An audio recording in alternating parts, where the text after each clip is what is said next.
Hello, my crafty peeps. It's Cheyenne, the Pixie Crafter, and I've got a Disney project for you today. Oh, my family and we just got back from Disney, but before we went, I wanted to make some backpack tags for our backpacks, just in case they got lost. I opted to go ahead and purchase everyone their own backpack so that nobody was stuck carrying anybody else's stuff, and it worked out pretty awesome. Like, if you weren't willing to carry it in your backpack, you didn't need it in the parks. Am I right? So I've got my Cricut Design Space open, and I'm looking to see like if there's any templates that I might want, and I ended up just kind of winging it. So I've opened up images, and I know I want like the Mickey icon head. So I go ahead and bring up all of the Disney cartridges, and I own Mickey and Friends, and I know that there's a Disney head icon on that. So I'm going to that one, and I'm just going to go ahead and select the Mickey head, and I'm going to bring 3 of those in. Look at all those wonderful Disney cartridges. I really need to start adding to my collection because I'm so far behind on the Cricut cartridges for Disney. So here we go. This is the Mickey and Friends, and this is actually, a little trivia here, the first Disney cartridge that I ever bought. It might have been the first Cricut cartridge I ever bought as well. So you see there is that icon head, and I opted to keep these around the 1 to 2 inch mark. Like, I wanted them to be big enough, but not so big that they are ridiculously sized and overwhelm the little hiking backpacks that I got for us. And I ordered them off Amazon, and they worked out really well. So there we go. We've got that. I'm going to get rid of the template because you know what? It's not really going to work for me in this situation. Now, there's 3 of us, so I'm going to need 3 of these guys. And so that's what I do. I go ahead and I select on them. I hit Control C and Control V. That's a little shortcut for you. And then you can just get however many that you want. Then I'm going in, and I am going to go ahead and pick the colors that I want, because I know I want these to be print and cut. I don't want to do any paper piercing or paper piecing, because I know I'm going to run them through my laminator.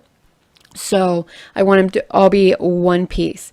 So I know I want like the Mickey hats on the boys one, so I'm doing the traditional Mickey colors with those, and it worked out really cute. And then for mine, I'm going to want it to be a little bit more girly, so we're going with Minnie Mouse. So I am playing around with some different colors for that, and just deciding which one I want. That's the wonderful thing about working with your Cricut. You can choose whatever color scheme that you want. Now, a trick that I found when working with like the Disney cartridges, really any cartridge where you're going to be printing and cutting an image, I like to go ahead and get that shadow image selected and making it white. I like having that little white border around a lot of my images, especially if it's got like delicate details like a princess's hand, for example. It just cuts out a lot nicer if you have that little border. And I don't mind it if my die cuts have that border. I think it's okay. So here we are back in the Mickey and Friends cartridge, and I want Minnie's bow because I need a bow on mine. So I'm going to go ahead and pull out her bow, and I'm going to attach it onto my Minnie icon head, and make sure that I have the colors the way that I want them, so they're all matchy. And then what you're going to end up doing once you're all done is you're going to end up flattening them down. Now, something else that I want to mention is that you don't have to stick with solid colors. You can also possibly do some patterns. So you go up to the print option, like you select print for whatever layer that you're working with, and then you can pick color or pattern. So any patterns that you've uploaded, any patterns that are free within the system, if you have Cricut access, any of those, or any of the ones that you have purchased, you can go ahead and pop those in. Now, working with patterns with Design Space can be a bit tricky. It does, at least on my laptop, it takes some time for them to kind of load up and play with and everything, but I feel it's really worth it in the end if you get the result that you want. It just takes some time. You know, you've got a custom die cut or, you know, whatever for your craft project, your scrapbooks, your cards, and you can't just go out and buy that in the store. And I love that. This is one of the many reasons why I love my Cricut. In the end, I opt to just stick with the actual color, and I am okay with that. I am at peace with that. Now I'm going through and I am flattening all the pieces so that they're all going to print and cut.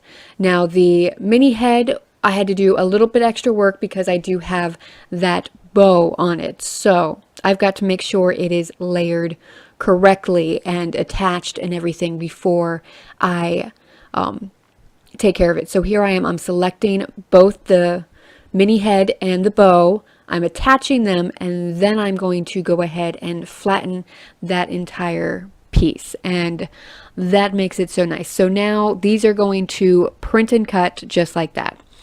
Now it's time to add our names to it. So I'm going ahead and I'm typing out all of our names, and I'm going to go ahead and pick out the font and get that onto our little Mickey and Minnie head. Now this is a fun and easy way to really customize anything.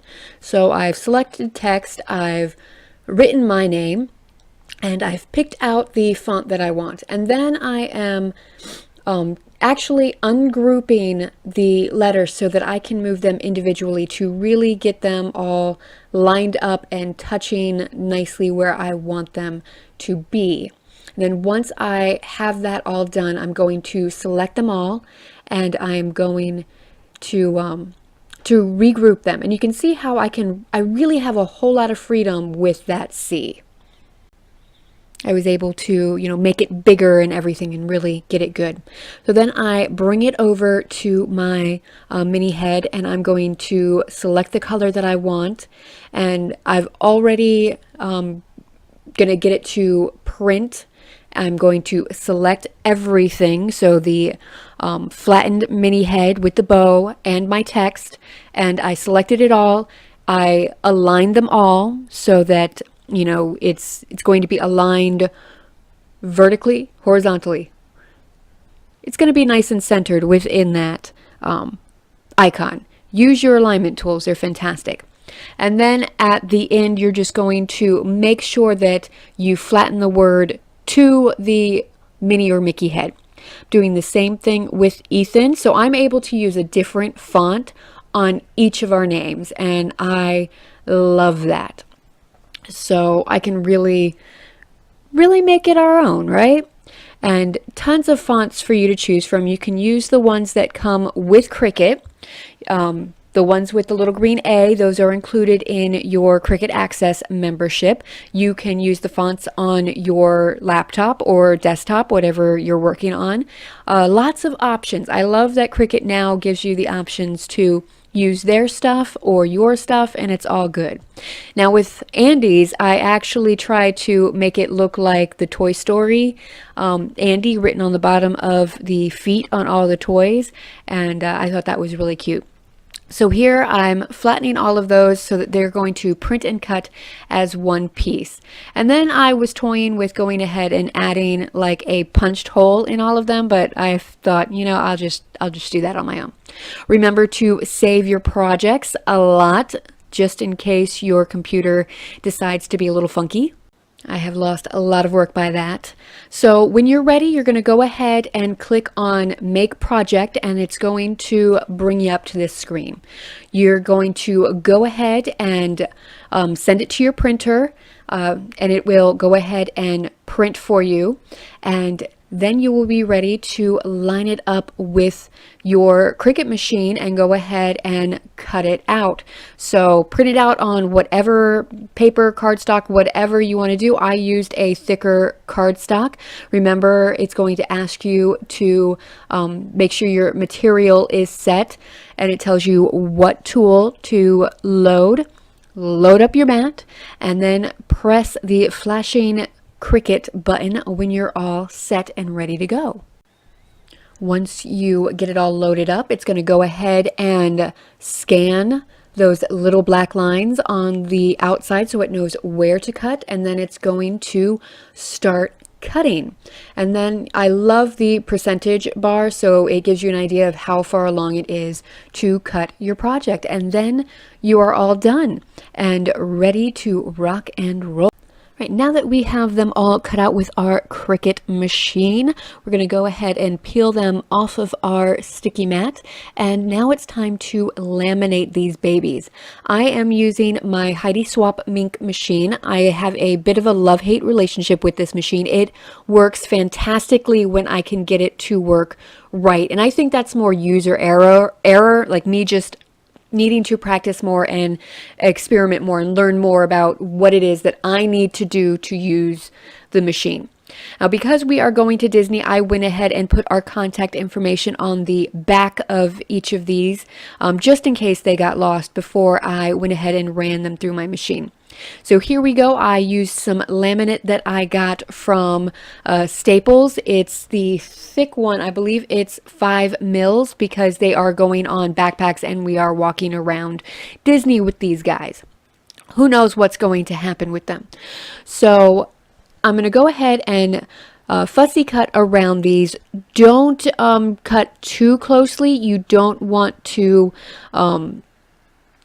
start cutting into where it hasn't fully laminated and have a spot where it can start popping open and unraveling. So keep that in mind. There's a little bubble around it where it didn't completely seal, so just keep that in mind. So I love these scissors that I'm using. I picked them up from Hobby Lobby. They're by Fiskars, and they make fussy cutting for me so easy. With traditional scissors, it starts to hurt like my thumb, my knuckle joint, but these are fantastic. I could fussy cut all day. Now next, you're going to want to go ahead and punch holes in these so that you can hang them from the zipper of your backpack.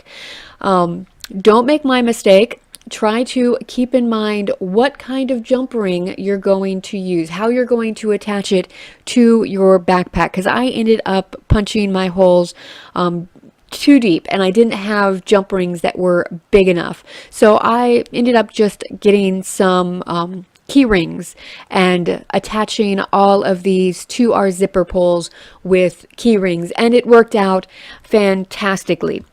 Nobody lost their backpack, so that was a win. It was wonderful. It worked out fantastically. So you see, here I am thinking, I'm just going to use my jump rings because I have jump rings. Oh, they're too tiny to actually reach that far in. So like I said, learn from my mistake. And then I thought, you know what? I have jewelry making supplies. I've got wires and stuff. Maybe I'll make my own jump rings. Yeah, I don't know why I thought that I could do that. I am not that well versed in making my own stuff. So yeah, trial and error. Sometimes this is how crafting works. I thought about editing all of this out, but then I thought, you know what? You guys need to see that YouTube gurus of sorts, not that I consider myself a guru by any means, but those of us who put content on YouTube, we're not perfect. We make mistakes. We can just edit it out so that you think that we're perfect and we seem perfect. It's wonderful that way, but it's false. Take me off of that pedestal because I make mistakes a lot. So that is it. Thank you so much for watching. If you liked what you saw, please go ahead and hit that like button. And if you haven't already, go ahead and subscribe. And until next time, have a magical day. Bye.